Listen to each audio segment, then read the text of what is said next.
पुराने जमाने की बात थी, नया नया राधा स्वामी नाम प्रचलित किया था महाराजियों ने। एक बूढ़ी और थी, वो सत्संग में आती थी, तो गांव के ऐसे ही लोग होते हैं, कहने लगे दादी तू भी न्यूलाई जान लगी कि उसका राधा स्वामी आड़े गए हो।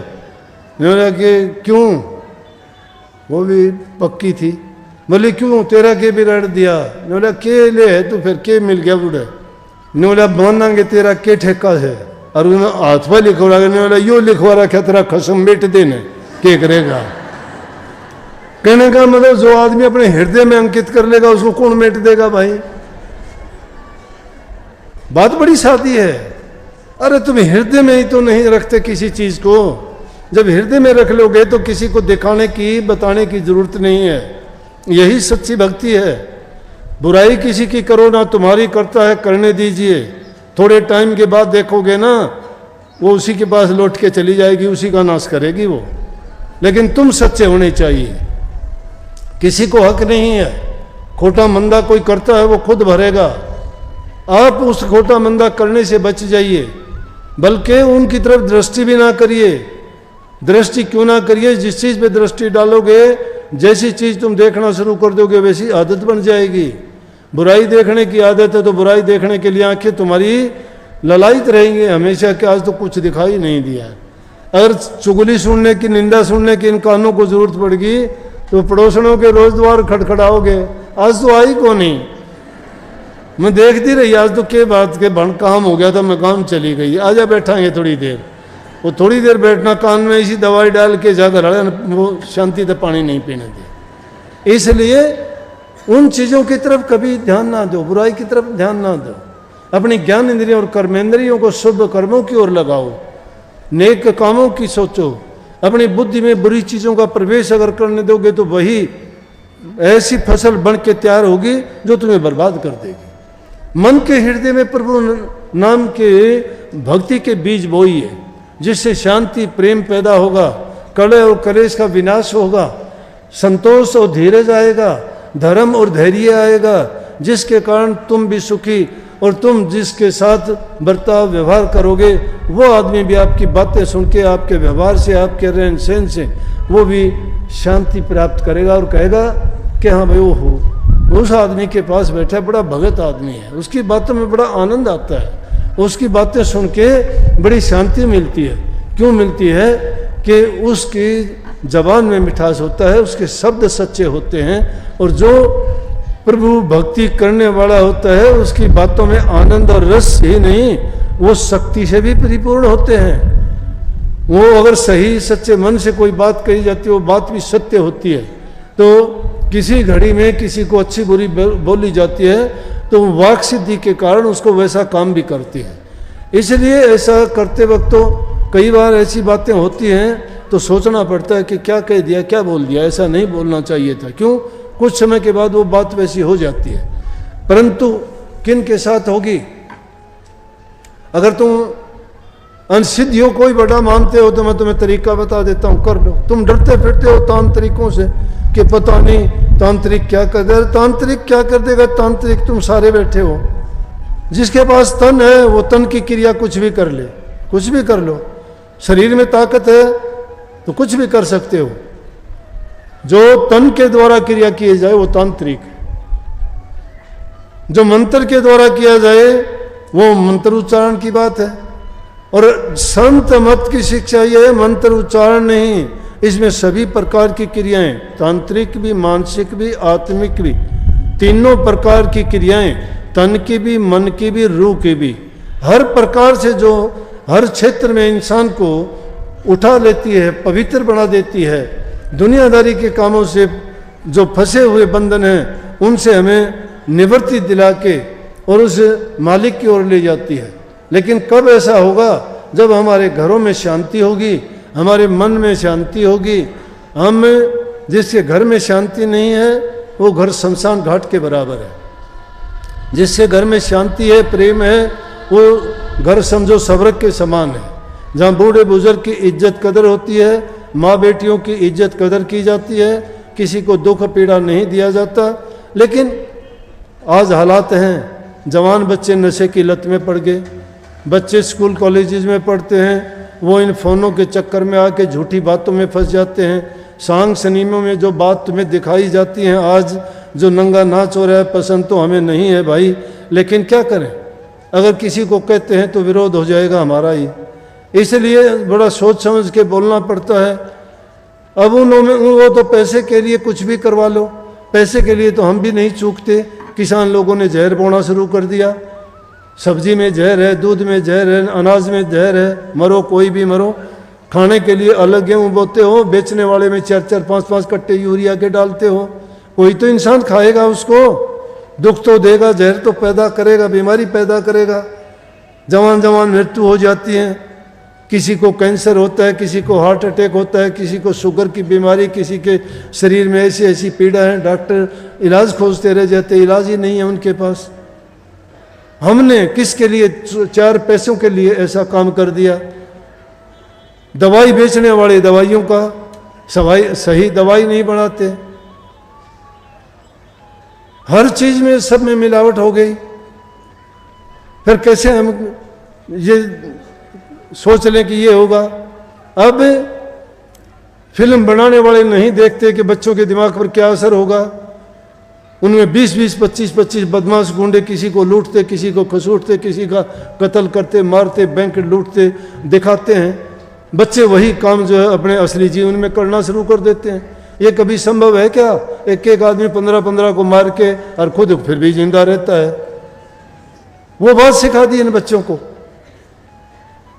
शराब के नशे, अलग अलग नशे आ गए, कहाँ से, पाकिस्तान से आगे, पंजाब से आगे। कभी पंजाब को कहते थे उड़ता पंजाब, अब मुझे लगता है कि हरियाणा भी उड़ना शुरू हो गया।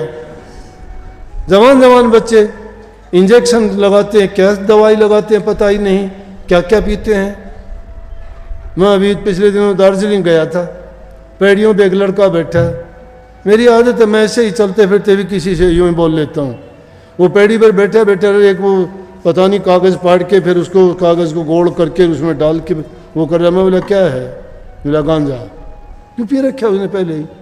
मेरे साथ थी ये 7-8 और। मैं बोला रोज़ाना पीता है? हाँ। मैं अब नूरा थोड़ी देर में पीऊँगा इसको।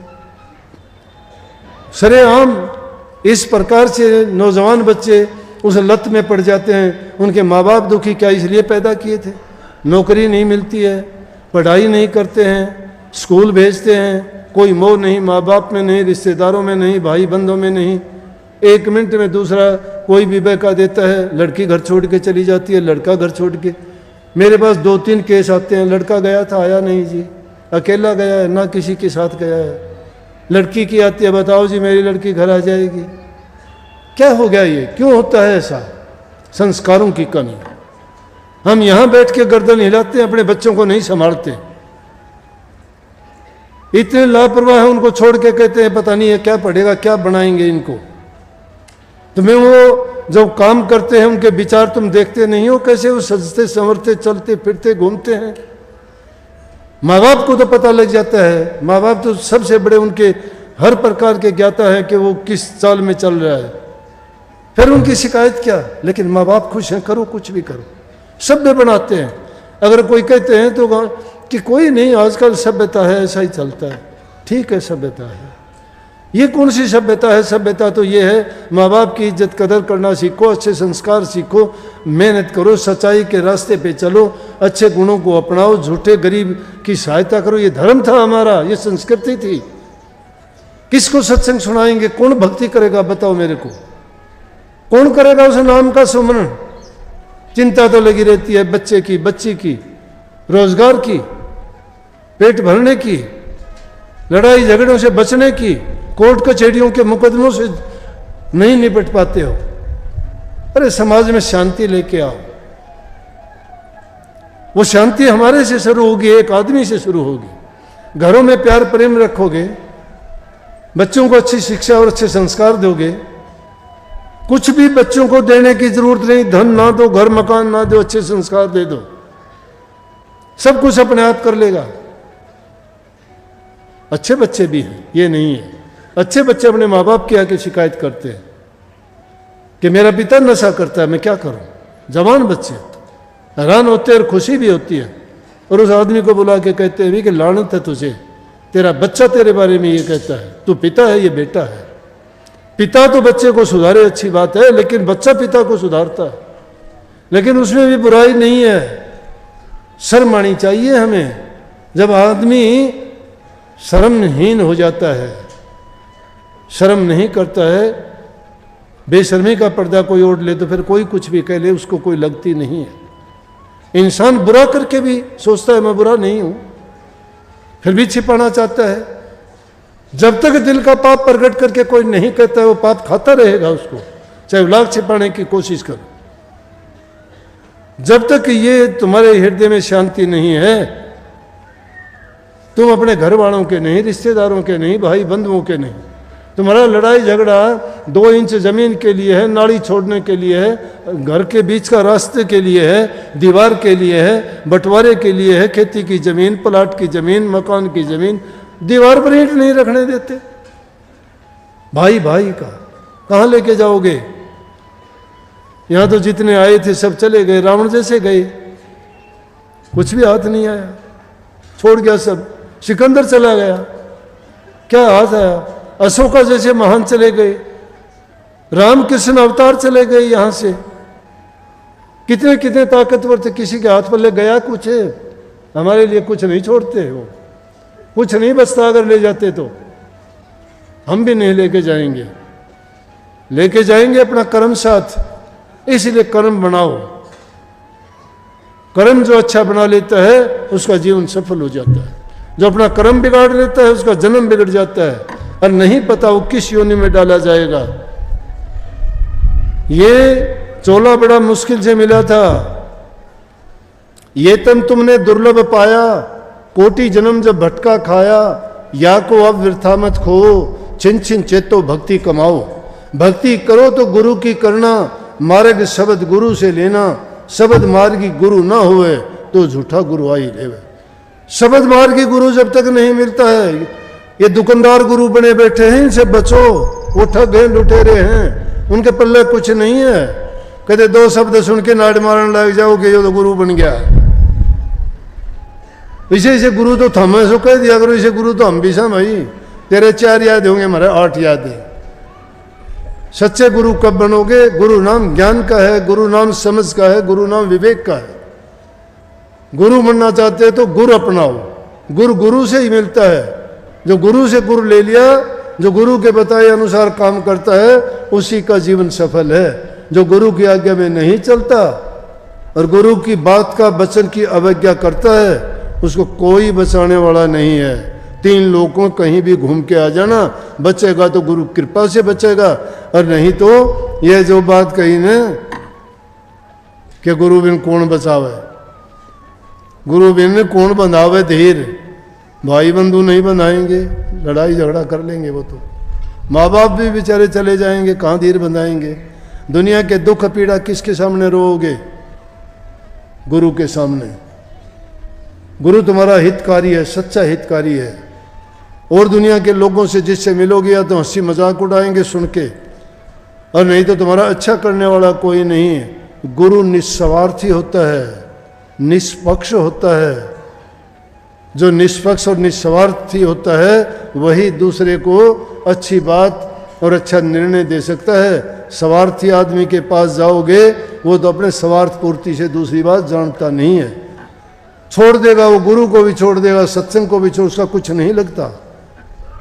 दुष्ट आदमी दुष्टता ही करेगा। अगर वो भली जगह जाएगा वहां भी दुष्टता करेगा, और वहां दुष्टता नहीं चले जाएगा तो शुभ जगह में रह नहीं सकता, छोड़ देगा उसको। अच्छे गंदगी का कीड़ा निकाल के इतर की बोतल में डाल दियो, अगर 1 सेकंड भी जी जाए तो मेरे पास जाइयो, मर जाएगा पट दे 1 सेकंड में, नहीं रह सकता। इसी प्रकार से दुष्ट जीव भी हैं, संतों के संग में आके वो डट नहीं सकते, पीठ फेर लेते हैं। इसलिए अच्छा जीवन तभी बनेगा जब अच्छे गुणों को अपनाओगे। जिस घर में सुख शांति समृद्धि है, अच्छे बूढ़े बुजुर्ग की सेवा की जाती है, वहाँ हर प्रकार के गुण हैं, हर प्रकार के सुख हैं। जहाँ सुमति वहाँ सुख नाना, जहाँ कुमति वहाँ दुख विदान, जहाँ सुमति है वहाँ सभी सुख है, और जहाँ कुमति है वहाँ नाना प्रकार के दुख ही दुख भरे पड़े हैं। सबको बहुत बहुत आशीर्वाद। मालिक आप सबको सद्बुद्धि दे, शक्ति दे, भक्ति करने का आप में जुनून पैदा करे। आप अपने जीवन को सफल करो, घरों में प्यार प्रेम और बच्चों को अच्छी शिक्षा और अच्छे संस्कार देके एक अच्छे समाज को आगे बढ़ाएं, जिससे हमारा देश भी उन्नत हो और हम भी सुख और शांति से अपने जीवन को बिताएं।